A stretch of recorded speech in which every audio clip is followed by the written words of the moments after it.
दिव्या, दिव्या, ये क्या कर रही हो तुम? देवर जी, मैं कपड़े बदल रही हूँ। ठीक है, तो दिक्कत क्या है?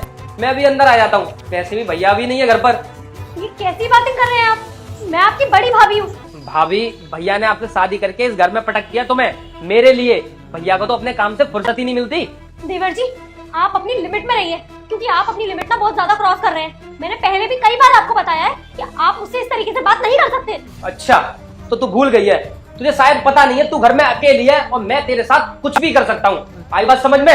अब तुम्हारा बहुत हो रहा है। मैं तुमसे बाहर आके बात। रुक जा बेटा, मैं तुझे श्राप देती हूँ। आज शाम 4 बजे तेरे माता पिता बहुत बीमार हो जाएंगे। अगर तुम उन्हें बचाना चाहते हो तो इस वीडियो को लाइक करके चैनल को सब्सक्राइब कर ले और कमेंट बॉक्स में जय माता दी जरूर लिखे। अरे बाहर क्यों आना है? मैं ही अंदर आ जाता हूँ, थोड़ा एंजॉय भी कर लूंगा। देखा प्रिंस, ये करता है तुम्हारा भाई मेरे साथ तुम्हारे जाने के बाद। प्रेम, ये तू मेरी वाइफ से किस तरीके से बात कर रहा था? तेरी ये बड़ी भाभी है और बड़ी भाभी माँ समान होती है अपने देवर की। भैया, भैया मैं तो मजाक कर रहा था और कुछ भी नहीं। मजाक? हाँ, मैंने सब कुछ अपने कानों से सुना है और तेरी बातों से भी मुझे मालूम पड़ गया है कि क्या मजाक था और क्या नहीं। भैया, ये ना आपको भड़का रही है। कल ना मैंने इसको किसी लड़के के साथ में देखा था, इसीलिए ये सब कर रही है। शर्म करो देवर जी, शर्म करो। अरे आपकी भी एक बहन है जो दूसरे घर गई है शादी होकर।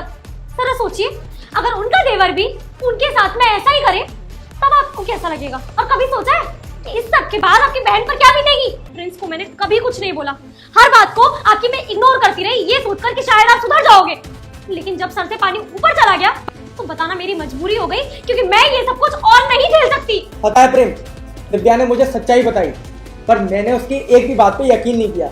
और अब मुझे लग रहा है कि मैं कितना गलत था। मैं जिस भाई को अपना भाई समझता हूँ, वो तो मेरी ही पत्नी पे गंदी नजर रख के बैठा हुआ है, उसको गंदी नजर से देखता है। आज ये सब दिव्या ने किया है ना, इससे तेरी हकीकत मेरे सामने आई है।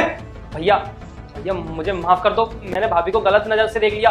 भाभी घर में अकेली रहती थी तो क्या तुमने मुझे अपनी घरवाली समझ लिया?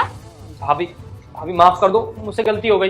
प्रेम, हमारे घर वालों ने हम लोगों को इतने अच्छे संस्कार दिए और उसके बाद तू ये सब कर रहा है अपनी भाभी के साथ में। तेरी इस हरकत के बारे में ना मम्मी पापा को बताऊंगा और फिर मम्मी पापा ही तो ये देखेंगे। मैं यहाँ पे तो ये शहर वाले घर पे इसलिए रख रहा था कि तू कुछ पढ़ लिख ले और कुछ बन जाए, और तू मेरे साथ में विश्वासघात कर रहा था। मैं अगर बिजनेस ट्रिप पे बाहर रहता हूँ तो किस लिए रहता हूँ कि मेरा एक छोटा भाई है, मेरी एक वाइफ है और हमारा एक होने वाला बच्चा है। अपनी फैमिली को सिक्योर करने के लिए रहता हूँ कि मैं इतना पैसा कमा लूँ कि तुझे भी कहीं ना कहीं मैं सेटल कर दूं, और तू यहाँ पे मेरी वाइफ को टॉर्चर कर रहा था।